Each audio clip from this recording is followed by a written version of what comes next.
Hi guys, working in my small Dylusions Creative Journal, and I just used some paints that I had left over from another page.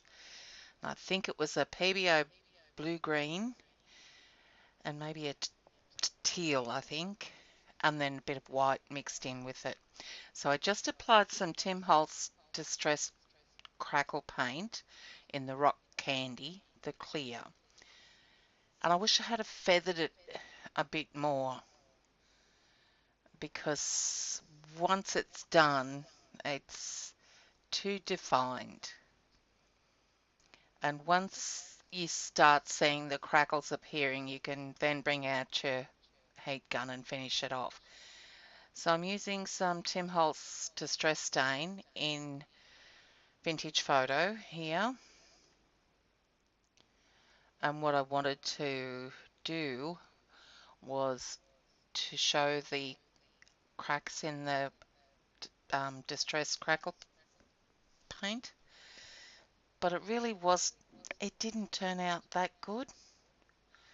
I don't know, I just have an awful time with Crackle Medium, regardless of whether it's Tim Holtz's or any other. And you can see there where the Crackle Medium ends.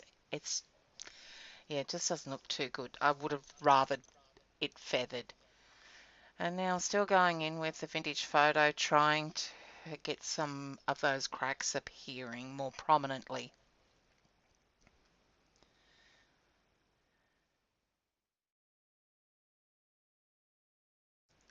So now I'm taking just a heart that I'd cut out before, and I'm making a template, well, a stencil from cardstock.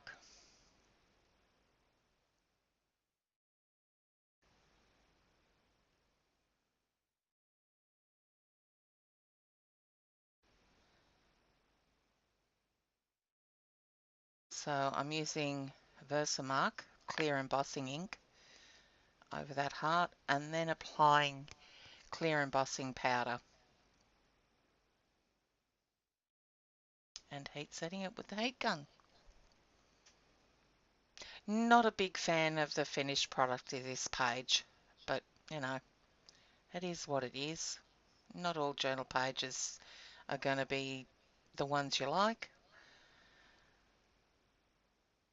Okay, so I'm going back in with this distress stain and adding some water and letting it drip down. And now the beauty of heat embossed images or elements on the page can be wiped over.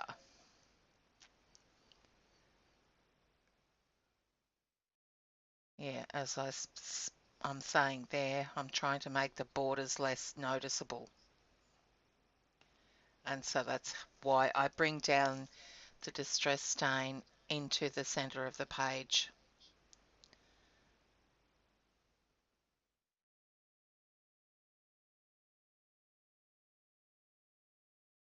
And you've got to be very careful when you're heat setting and wiping off any medium on your embossed images, because as you're heating it, it's liquefying. So you need to be careful of that you don't blot it off. So I'm using some picket fence, the white, in the distress stain.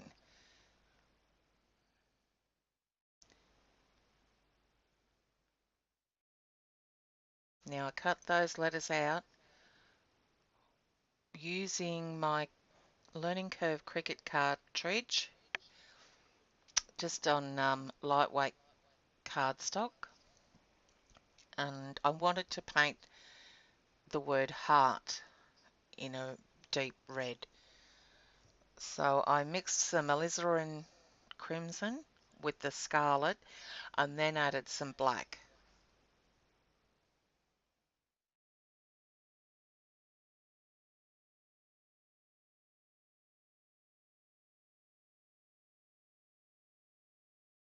And adhering the letters down with some Scotch Quick Dry adhesive. and I'm getting the distress stain over the letters. I was just wiping my hands just then because it's water-based, so therefore reactive. I was just painting the edges so that there were no raw white edges on the letters of that word heart. Now I'm trying to clean up my mess with a white Sharpie paint pen.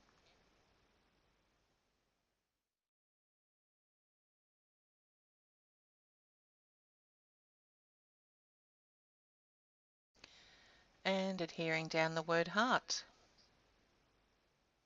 Again with the Scotch Quick Dry adhesive.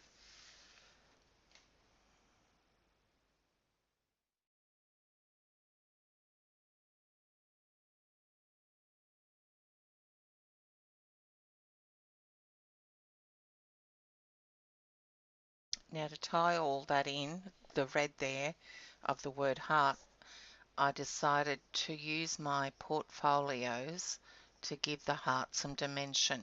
So I use red first, and it turns out looking like pinky purple, and I don't like it, so I end up adding some black portfolio to the edge of the heart. That worked a bit better.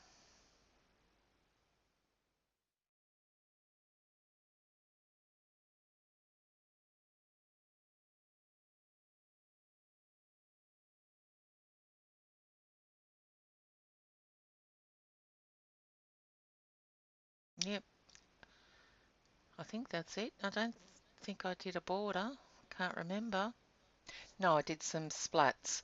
So I just mix up some teal and water and using my fan brush to add some blue splotches. And I want to grab it off the heart. I didn't want them on the word heart.